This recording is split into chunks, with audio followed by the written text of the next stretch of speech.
Ang posisyon ay pansamantalang rango.at, ang titulo ay limitado. Ngunit ang paraan ng pakikitungo mo sa mga tao, ay laging tatandaan. Maging salamin ng kung ano ang gusto mong matanggap. Kung gusto mo ng pagmamahal, bigyan mo ng pagmamahal. Kung gusto mo ng katotohanan, maging totoo. Kung gusto mo ng respeto, respetuhin mo. Kung ano ang ibibigay mo ay babalik sa iyo, ang buhay ay hindi tungkol sa dami ng kaibigan mo. Ito ay tungkol sa kalidad ng mga kaibigan na mayroon ka.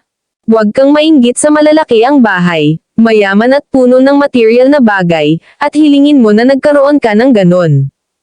Puno ng pagmamahal na pamilya at mapagmahal na kaibigan, sapat na yun para tawagin kang mayaman. Huwag kang masyadong magpaalipin sa pera, mas pahalagahan ang pamilya at mga taong nagmamahal sa'yo, kasi yan ang tunay na kayamanan,